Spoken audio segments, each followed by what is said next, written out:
Sayang naman si Stanley Pringle. For trade na pala at makuha lamang nga ng Barangay Ginebra ang big man na tinatarget pa nila noon pa mga ka-idol. Yan nga ilan sa mga maiinit na pag-uusapan natin sa videos na ito. Matitinding ang action mga ka-idol ang nasaksihan natin sa elimination round ng All-Filipino Conference at ngayon nga mga ka-idol ay magsisimula na ang bakbaka naman sa playoff. Kung saan mga ka-idol ay nakuha nga ng San Miguel Beermen ang twice to beat at gayon din naman ang kanilang sister company na Barangay Ginebra nakakuha din mga ka-idol ng twice to beat. Habang eliminated naman ang Phoenix Super LPG, kasama na rin dyan ang Blackwater Bossing at gayon din naman ang nangulelat nga ngayong season at katulad pa rin noong nakarang season ng Converge Power Xers. Nabase nga sa resulta mga ka-idol ng standing, makakaharap ng San Miguel Beermen ang Tira Firma o kaya naman ang Northport Batang Pier na paglalabanan pa nga yan mga ka-idol at ang Barangay Ginebra kontra Magnolia Hotshots na magkakaroon nga ng Manila Clasico, Miracle Bolts kontra NLEX Road Warriors at Tropang Giga kontra Rain or Shine. Update din mga ka-idol, tila nga ay target lock na para kay Coach Alden Ayo ang pagkuha kay Justin Baltasar na matagal na nga nilang inaasam.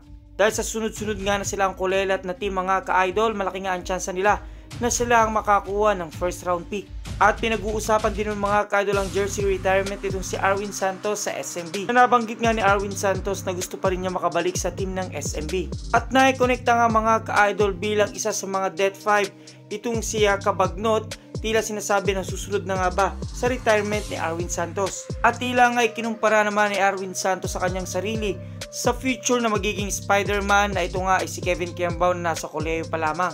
At hindi rin naman nakaligtas sa usapin itong si Coach Reyes sa kanyang naging reaksyon sa pagkatalo nga ng TNT kontra Converge Power Xers. Nakadalasan nga mga ka-idol na nakikita natin ang ganitong reaksyon ni Coach Reyes sa Gilas, Pilipinas. Na kung babalikan nga natin mga ka-idol na naging matinding laban ngayong nakarang linggo, tinalo nga mga ka-idol ng Rain or Shine ang NLEX Road Warriors sa score na 120-104 at ang naging best player of the game dyan ay walang iba kundi itong si Sean Ildefonso na nakakuha ng 14 points. Habang tinalo naman ang Blackwater Bossing ang Phoenix sa score na 102-83 na naging best player of the game dyan ay walang iba kundi itong si Troy Rosario nakakuha ng 17 points at 14 rebounds. At natuldo ka naman ng Miracle Bolts ang winning streak ng SMB at natalo nga nila sa score na 95-92 na naging best player of the game dyan ay walang iba kundi itong si Ali Maliksi nakakuha ng 19 points at 4 assists. Habang ginulat din tayo ng TNT dahil tinalo nilang Magnolia Hotshots sa score na 98-93 nang naging best player of the game dyan ay walang iba kundi itong si Jason Castro na nakakuha ng 18 points, 4 rebounds at 7 assists.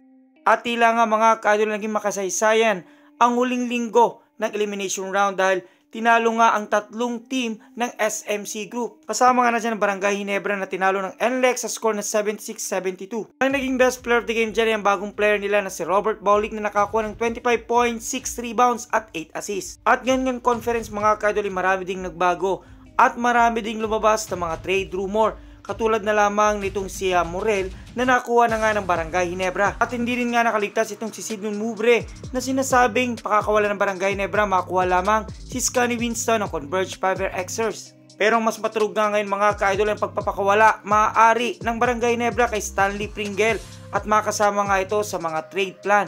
Lalo pa nga't nilinaw din ng assistant coach ng Barangay Ginebra na ito ngayon na isumiti na sa management na kasama nga itong si Stanley Pringle sa kanilang trade at posibleng ang mangyari ito sa mga susunod na season mga ka-idol. Dahil sinasabi nga na gustong makuha ng Barangay Ginebra at maibalik itong si Arvin Tolentino, kaya tanda silang pakawalaan itong si Stanley Pringle. Na kung kayong tatanungin ko mga ka-idol sa nakikita niyong performance ng Barangay Ginebra, karapat dapat nga kayang pakawalan nila itong si Stanley Pringle. Alam naman natin na maganda pa rin naman na naikukontribute sa Barangay Ginebra. Kung mga sagutan, suggestion, question, advice, just comment down below mga ka-idol at maraming salamat sa inyong panonood.